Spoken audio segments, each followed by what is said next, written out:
इंद्रधुम्न आदि सब भक्तों को शिव सारूप्य की प्राप्ति। भरतयज्ञ जी कहते हैं, इस प्रकार बहुत कहने से क्या लाभ।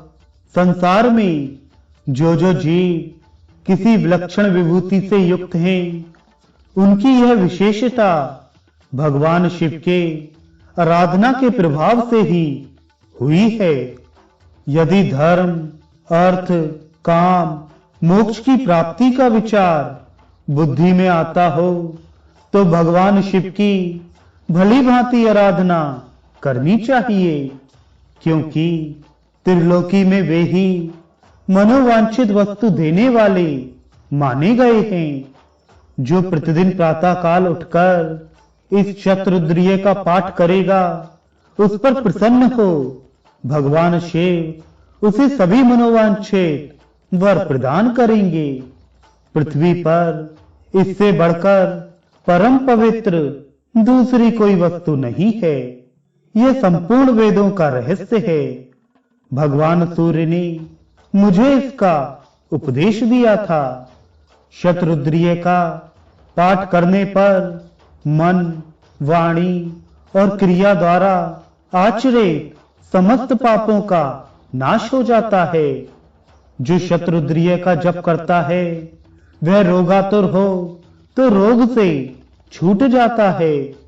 कारागार में बंधा हुआ हो तो बंधन से छुटकारा पा जाता है, और भयभीत हो तो भय से मुक्त हो जाता है। इन 100 नामों का उच्चारण करके जो विद्वान उतने ही फूलों द्वारा भगवान शिव की पूजा करता है और 100 बार उन्हें प्रणाम करता है, वह सब पातकों से मुक्त हो जाता है। ये 100 लिंग, 100 इनके उपासक और इन 100 लिंगों के नाम, ये सभी संपूर्ण दोषों का नाश करने वाले माने गए हैं। विशेषतः इस महातीर्थ के इन 5 लिंगों के समक्ष जो इस शतरुद्रीय का पाठ करेगा, वह पंच विषय जनित दोषों से मुक्त हो जाएगा। नारद जी कहते हैं, अर्जुन, उस गुप्त क्षेत्र में शंकर जी के आराधन का यह महात्म्य सुनकर वे इंद्रधुम्न आदि भक्त बहुत प्रसन्न हुए और पंचलिंगों की आराधना करते हुए भगवान शिव के ध्यान में तत्पर रहने लगे।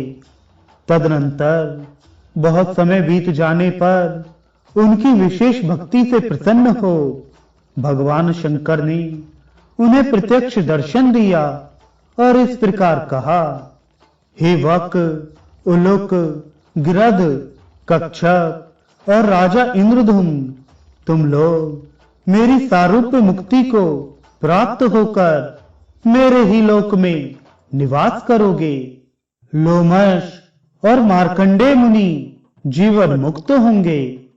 भगवान शिव के ऐसा कहने पर राजा इंद्रधुम्न ने महाकाल से पूर्व की ओर इंद्रधुम्नेश्वर नामक शिवलिंग की स्थापना की। उस तीर्थ के गुणों को जानकर राजा ने वहां चिरस्थायिनी कीर्ति करने की इच्छा से परम सुंदर अविचल शिवलिंग की स्थापना की। फिर शिव जी ने कहा, जो इस इंद्रधुम्नेश्वर लिंग की पूजा करेगा, वह मेरा गढ़ होगा और मेरे ही लोक में निवास करेगा। ऐसा कहकर भगवान चंद्रशेखर उन 5 के साथ रुद्रलोक को चले गए और वे सबके सब पुनः शिव जी के गढ़ हो गए। राजा इंद्रधुम्न ऐसे प्रभावशाली थे, जिन्होंने यज्ञ करते हुए इस मही नदी को प्रकट किया था। इस प्रकार यह मही सागर संगम अत्यंत पुण्यदायक तीर्थ हुआ। कुंती नंदन, इस तीर्थ का महात्म्य तुम्हें संक्षेप से बतलाया है।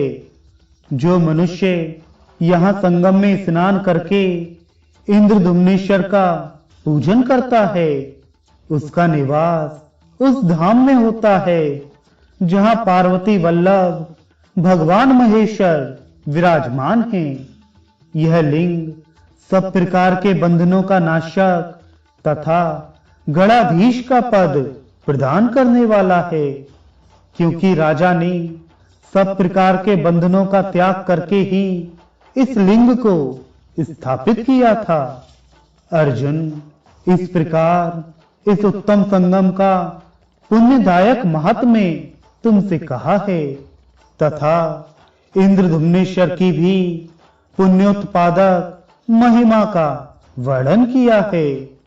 जो इसका पाठ करेगा उसको महान पुण्य प्राप्त होगा।